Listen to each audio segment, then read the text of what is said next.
Hi, everyone. Thanks for checking out the Safe Travels podcast. My name is Joey. We were at Arches National Park, and while we were there, we sat down with Park Ranger and Acting Public Affairs Specialist Karen Henker.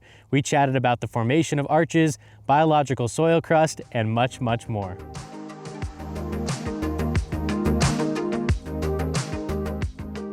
Karen, welcome back. Thanks. Excited to talk about arches this time. Yeah, since we're here. Might as well. One of the crown jewels of the Mighty Five is Arches National Park. So I'll start it off with the most basic question. What is an arch?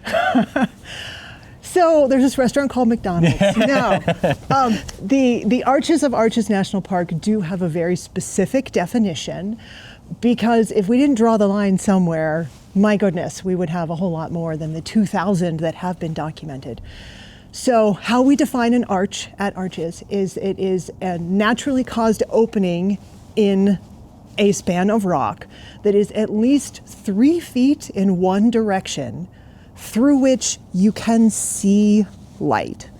So you don't have to be able to necessarily see sky. Sometimes the arches are kind of low lying, but if you can see through it and there's rock on the other side, or your buddy's legs or whatever, even if it's only a 1/4 inch high, as long as it's 3 feet across, we're going to count that as one of the 2,000 plus that have been documented. How do they form? Well, good question. I'm going to start off, as I always do with these things, by acknowledging I am not a professional geologist. I just play one on TV. Nor have I ever watched an arch form, but this is my understanding that I have learned in the time that I've worked here. Of course, we are talking about weathering and erosion of rock. A lot of the arches at Arches form in kind of the same place, and what I mean by that is we have multiple rock layers here. Behind me, you can pretty obviously see this light colored rock layer at the bottom. And then above that, there's this like ripply reddish brown layer. And then above that, there's a slightly lighter tannish brown layer that's very smooth. The contact between those last two, the Entrada sandstone up above and the Carmel formation, that's kind of that ripply one down below, that's where a lot of the arches in the park are found. And they form because of how water is behaving between those different sandstones. They're both made of sand, but they're not identical. That lower one actually has a lot of clay mixed in with the sand grains, and clay is really small, kind of fills in the holes. So that lower one's not as porous. The upper one is pretty pure sandstone. It has a lot of holes in between the sand grains. So water can soak down through that, but get trapped. It gets stuck where it hits that lower layer. And the longer the water sits there, it's just dissolving away the minerals that are holding the sand together. And sometimes it'll just dissolve its way out, pop out the side, and kind of make this tiny little weak spot. And once there's a weak spot, then gravity kicks in, because the little pieces are gonna fall out of the top till it gets bigger and bigger and bigger. You get an arch. And how does the arch stand, and will they always be standing? Well, arches are known to be a fairly strong form in terms of physics, right? If you think about grand architecture, flying buttresses in Gothic cathedrals, right?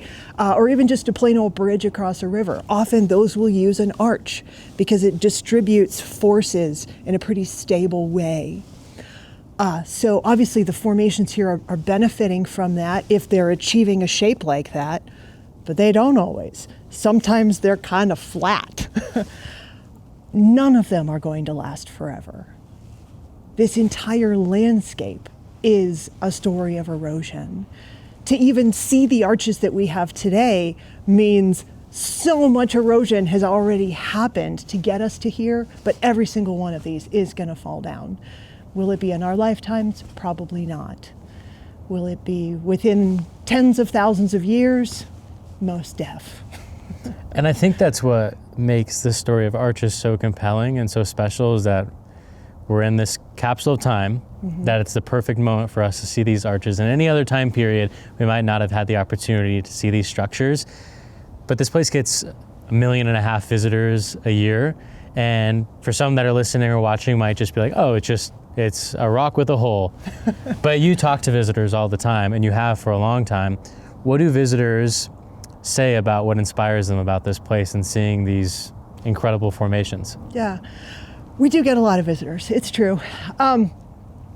And quite a lot of them are experiencing multiple parks on a journey. You know, there is this Mighty 5 campaign put out by the Utah Office of Tourism that invites people to experience the 5 places called National Park in the name.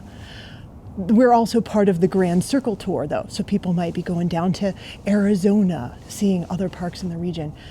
Arches remains unique, though, in that list. And even though a lot of these parks are made of rock, sometimes even the same rock layers, this bottom rock layer, the Navajo sandstone, that's what you're looking at Zion. But it's a different color over there. It's a different texture. It makes different shapes. And shapes specifically, I think, are what people love about Arches. When you drive the 18-mile scenic road through the park, at times it's like you're driving through this massive rock sculpture garden. You know, these crazy shapes are just sticking out at the landscape, and it looks like they were built up by an artist with clay or materials, when in fact it's the opposite, right? They're all being carved away to show us what we see today, but that carving doesn't stop. It's going to continue. Eventually, the big balanced rock on top of balanced rock is going to come down, and it's not Wile E. Coyote who's going to push it down, even though I think that every time I drive past. But it's a place that just inspires your imagination. You know, you look at these shapes and you can't help but think of Wile E. Coyote, or, oh, that one looks like a, you know. And that's actually how some of the rock features have gotten their names, is because of people's imaginations going a little haywire here, and that's half the fun. What's your favorite name? My favorite named feature? Well, I'm a big fan of Ham Rock. It looks exactly like a canned ham, just sitting right up on top of this rock for no earthly reason. And I laugh every time I see it. What other, you alluded to it in your last answer, what other formations are there in the park? Fins, spires, and what is a fin, what is a spire, what makes them different from an arch? Yeah. So we do kind of have this local vocabulary, right, which I think happens in any landscape. You come up with words that you need to describe what you're seeing. Spires are pretty obvious, right? They're going to be pokey, uppy shapes of rock. And arches, I think, are also, we've kind of touched on that one. Fins is a term that most people won't have encountered before. It's in reference to like a shark fin, right? Something that's long and skinny and vertical. Across the whole park, but especially up at the north end, people will see these walls of sandstone that are more or less parallel, sometimes quite densely packed up against each other. And they are on the north half of the park because they're on the north end of this long valley that cuts through the middle of the park called Salt Valley. There are some fins to the left of there, but the only people who see those have to go out on a 4-wheel drive road. So they're not as commonly visited. But it is geologically significant that they're on both sides of the valley. And that's because the story of the fins is wrapped up with the story of the valley, which is wrapped into something we briefly touched on in the Canyonlands episode, if you're ready to go back to it. Yes. It's the salt. Go into the salt, please. The salt is a huge story of both of these parks. Yeah. And it surprises a lot of people because you don't actually see salt on the surface anywhere. But we do know that it's deep underground, not only because of primarily because of a mining operation that is actually happening outside the park that is tapping into the potash and the other precipitate salts, down in that layer for agricultural purposes. But anyhow, we know this salt is underlying this region, and salt is not a stable foundation. Even in rock form, it behaves kind of like warm plastic. Like it can squeeze, it can buckle, it can bulge, and it's doing that in response to the weight of hundreds of feet of rock pushing down on top of it, which used to actually be thousands of feet of rock. A lot of rock's already eroded away.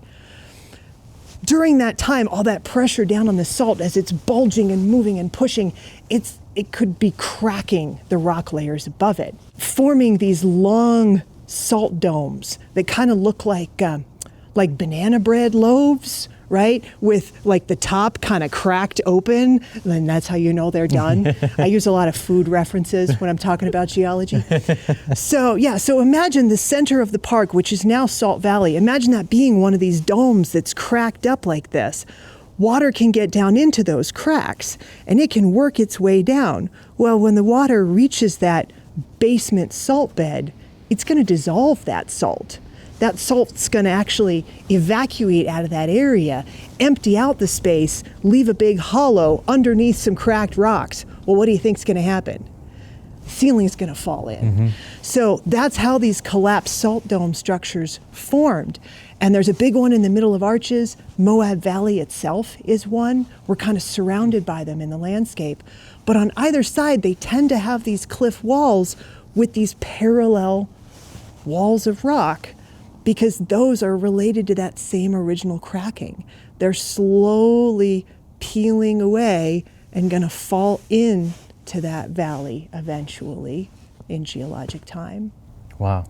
But those rock fins, because they're isolated now, if they get one of those little holes forming in the middle of them that punches all the way through, that's going to give us a beautifully situated arch, potentially. So a lot of the 2,000 plus arches that have been documented in the park are in those fin structures up in the north end, the Devil's Garden and Fiery Furnace area. Interesting. So we talked about arches potentially collapsing. Could new ones form? Absolutely. Oh, wow.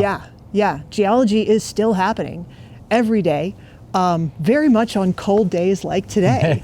Frost wedging is also a big part of this. I talked about water as liquid water soaking through the rocks and maybe making an area of weakness. But when that water freezes inside the rock, it really has the potential to blast open and to be dropping boulders and chunks, which is probably how you're going to get from a pinhole weakness to something that's 3 feet across. Oh, that's really interesting. Or bigger.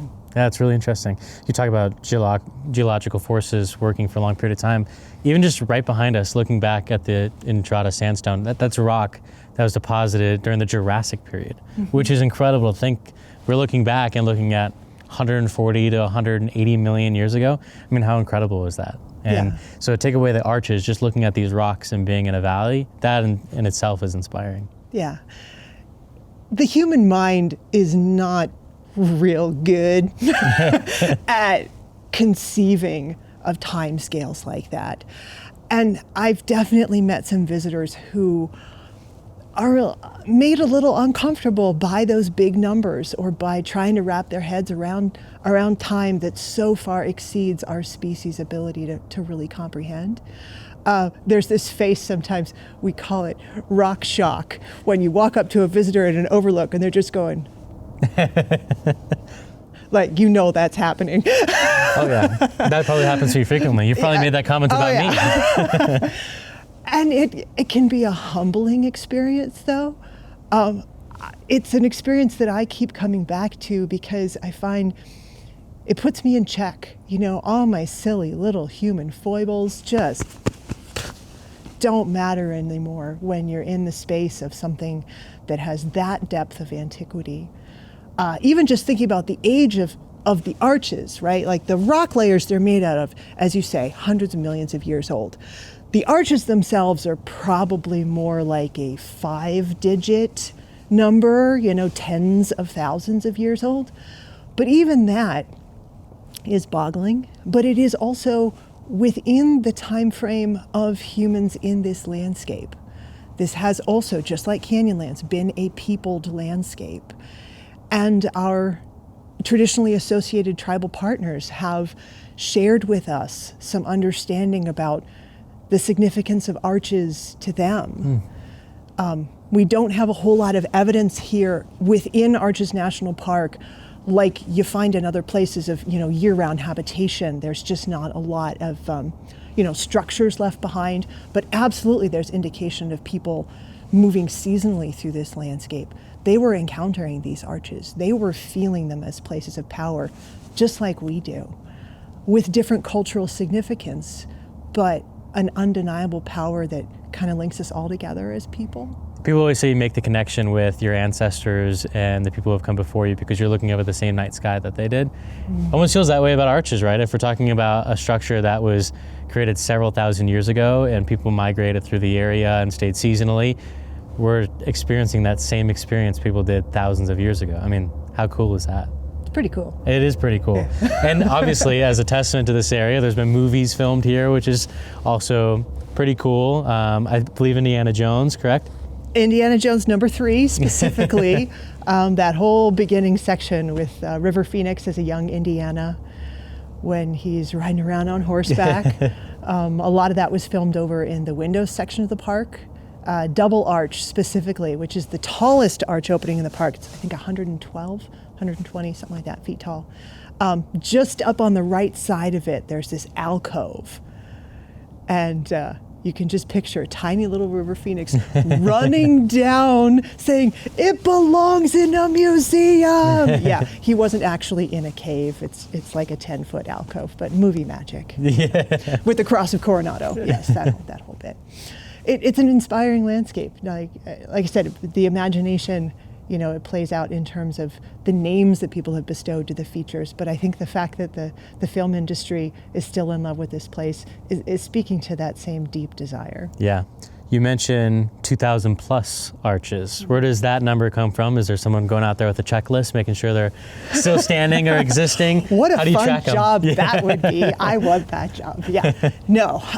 So when Arches was first established as a national monument back in 1929, it was just a few little areas. It was the windows, the Delicate Arch area, and Devil's Garden. And at that time, only a few dozen arches had been documented. For the first decades of the monument's existence, that didn't change a whole lot. Even once the boundaries were shifted and it became about the 119 square mile park that we have today, it wasn't really until the concerted effort of this group of dudes and their sons, and eventually their grandchildren. They called themselves the Arch Hunters. And it was a couple of guys. Yeah, right. And I mean, they weren't being paid to do it. They were coming out, they fell in love with this landscape, and they just kept coming back. And they made that their vocation. Family vacations to the Moab area would involve them going out and just seeing what they could find. And they did it in a scientific way. They measured things. And they documented with locations and photographs, and eventually published a number of books that are no longer in print, but we have them in our resource library here, that are the Arches of Arches. And they personally added just hundreds of arches to the list. I love talking about those guys because oftentimes people think science is something that only scientists can do.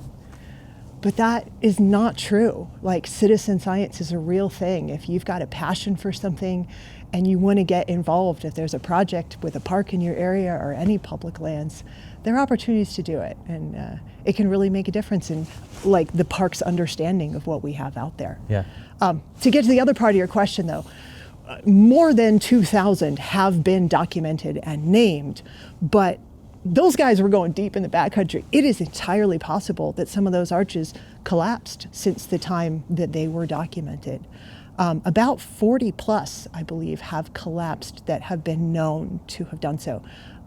2008, there was one that fell that was right along a major trail. It was Wall Arch in the Devil's Garden area. People who have hiked here knew that arch and then came back the next summer and it was not there anymore.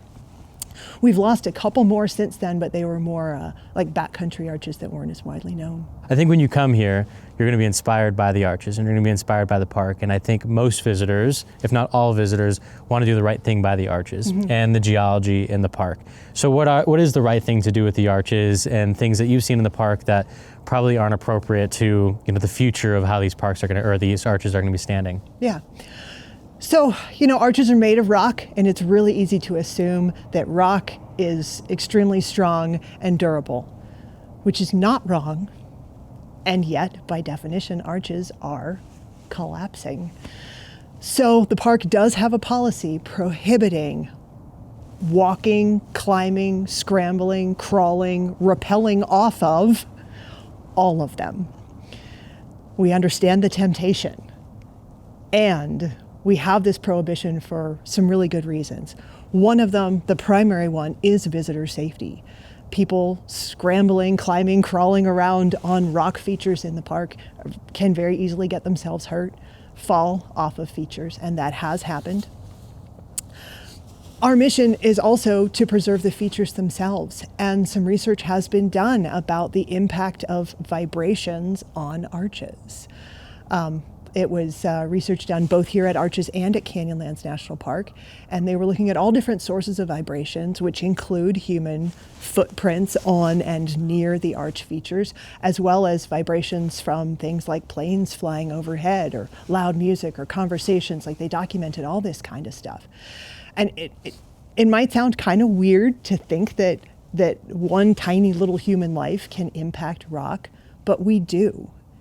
And it's not just one tiny human life, right? It's 1.5 million of them every year for years and years and years. And it is not the job of the National Park Service to prevent arches from falling down.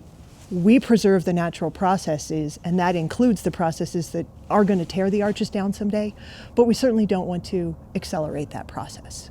So not climbing on the arches, that would be the biggest way that visitors can respect the geology and also their own safety.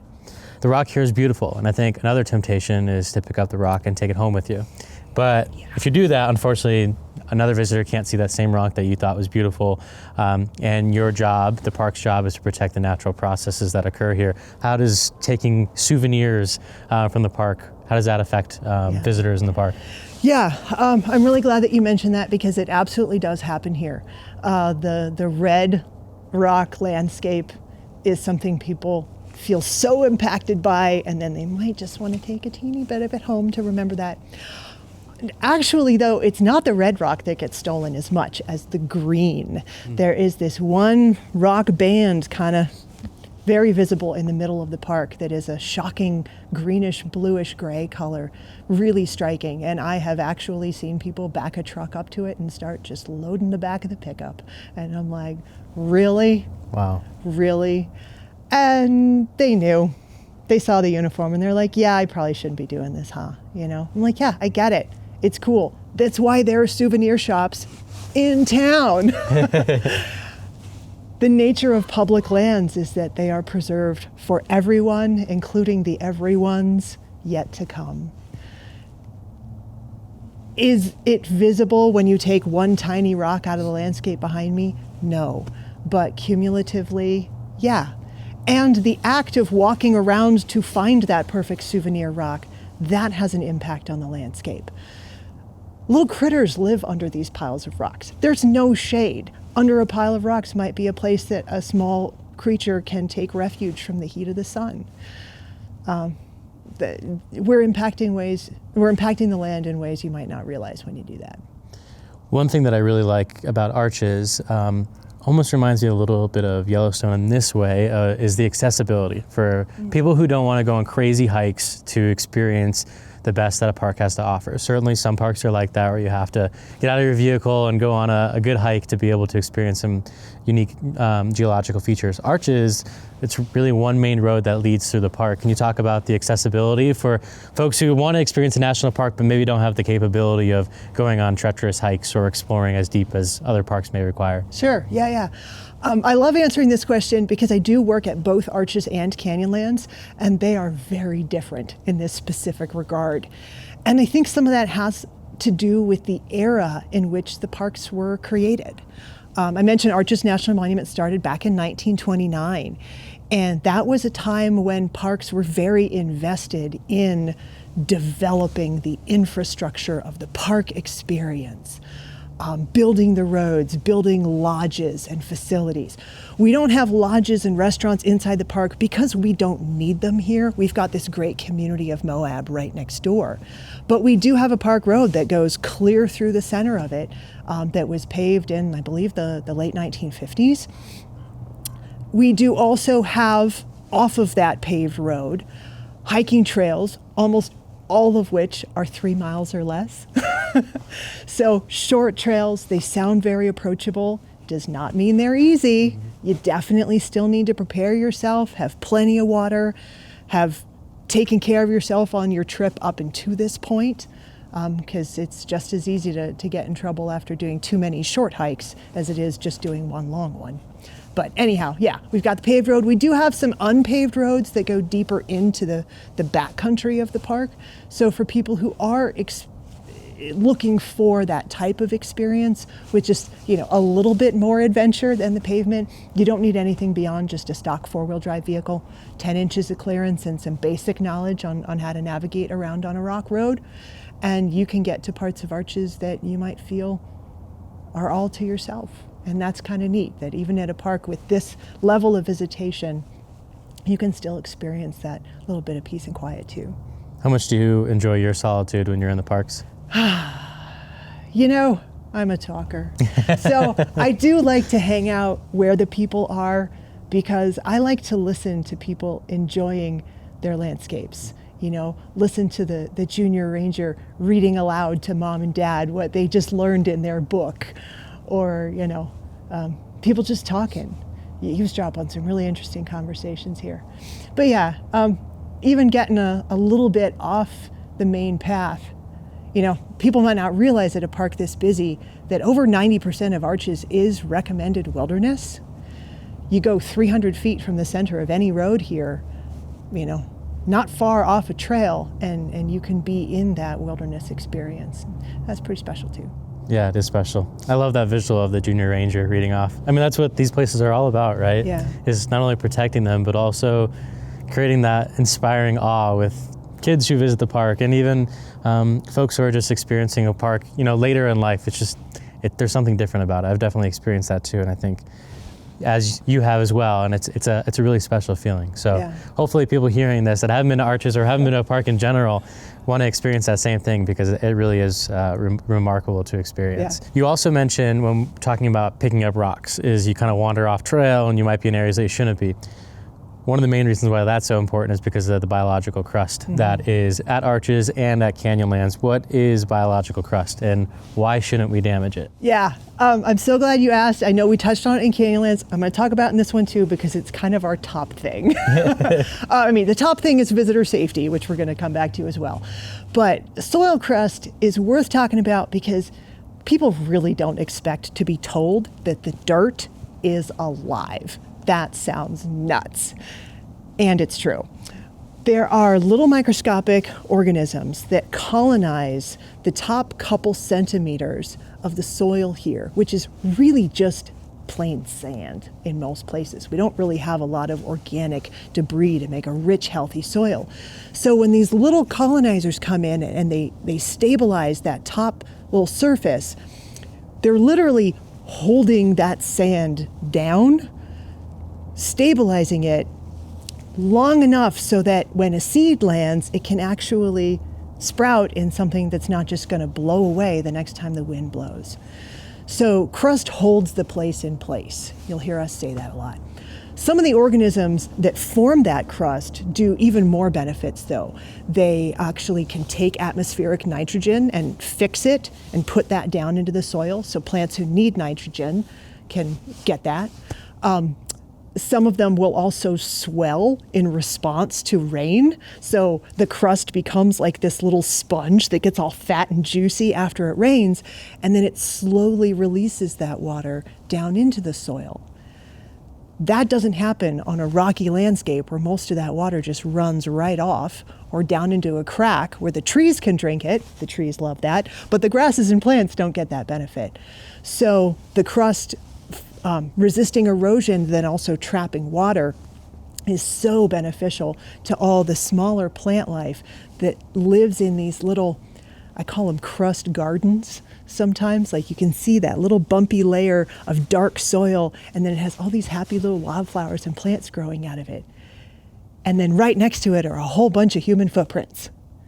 And that tells me that this little pocket garden has survived, whereas right next to it has been trampled, because that's where the overlook is. So it's real easy to see once you start paying attention that the places where people tend to go because of the vista points or the overlooks or the frequently hiked trails at Arches, they don't have that soil crust anymore. Where you're going to see it is as you're driving through the park or off on the sides and like tucked around the bases of trees and stuff. So that's the evidence that when you walk on it, it busts through the crust. It can no longer perform those functions of fighting erosion, helping preserve the water and putting that nitrogen into the soil. And then what are we left with? Bare sand. And that's not a lush, rich, healthy desert ecosystem habitat. So. How did the crust arrive here? Well, that first organism that kicks off the process is cyanobacteria, which used to be called blue-green algae. And it's all over the planet. So I don't know if we can really answer the question of how it got here, but this is how it interacts in this desert environment. Other deserts around the world also have soil crusts. The Gobi Desert has it, I know for sure. As to like chicken and the egg, how it actually formed, that's beyond my knowledge. You mentioned its importance with erosion, plant life, amongst many other features. Does it provide any like nutrients for wildlife or little critters that are involved with the crust? Well, teeny tiny little critters do move in to the apartment building, as it were, right? Like these tiny little colonizers, we're talking about whole microscopic ecosystems. So little rotifers and things like that do live in there. Eventually, does that connect up to the larger food chain? I don't see why it wouldn't. I can't list you all those steps along the way, but when you're talking about preserving at the ecosystem level, you're talking about everything from the pinyon and juniper trees clear down to that microscopic. It's got to all be related. That's really interesting. Stuff you don't think about when you're walking around or hiking, or if you're in the backcountry or just on a trail and you see something beautiful and you want to get a closer look or a closer photo. You're stepping on little tiny apartment buildings, as you say. You're Godzilla, smashing through the landscape. Yeah, let's not do that. What are other important safety messages that you wanted to deliver to visitors at this park? I'm so glad you asked that. Like when you first reached out to me and I saw that this was called Safe Travels Pod, I was like, I'm talking to this guy because safety is our absolute number one consideration, and that's going to be true at any national park. Here at Arches and Canyonlands, unfortunately, we do have a very active search and rescue program. People do come to Moab to aim their heads at the ground in all sorts of exciting ways, but that's actually not at the core of most of the search and rescues that we do here in the park. By and large, it's just people out on little hikes, little short day hikes or medium length day hikes who just get themselves in trouble, often related to perhaps not making the best choices for their day. So that's the first thing that I would say is when you're planning your itinerary, think about a couple things. Number one, think about what time of year it is. If you're here in the summer when it's well over 100 degrees, it can even be 80 degrees by like 9 or 10 in the morning. That's not a great time of year to do a super long hike or to do a whole bunch of short hikes that just tire you out throughout the day. So maybe build your itinerary around those cooler hours in the morning or approaching sunset. So pay attention to time of year and time of day. Also pay attention to your own fitness level. You know, if you're coming from a place that's at sea level and you're just not physically used to being at 4,000 or 5,000 feet elevation, you're not going to perform at quite the same level you're used to. It's also extremely dry here. It is so dry, you are losing moisture just by breathing and talking. So when park rangers recommend that you drink a gallon of water a day and you think that's the craziest thing ever, it's going to feel crazy, but you're going to need that water. You can't even tell that you're sweating because it just evaporates so quickly. So checking in about your own fitness, being flexible with your plans, that can really make or break a vacation. And it might mean that you don't do everything on your list, but to us, that's just fine because we want you to have a great time doing the things that you do accomplish during your visit to Arches. And maybe you leave something for the next time instead. I think those are all great safety tips. And if you want more of it, which I encourage listeners and viewers to check out more of it. And the previous episode that we released in this Arches and Canyonlands series, sat down with Brian Hayes, who's the search and rescue coordinator.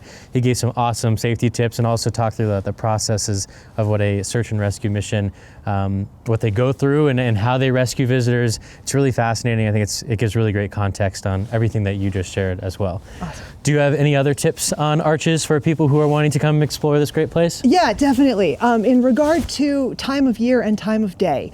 So Arches National Park has seen a dramatic rise in visitation over the last decade or so.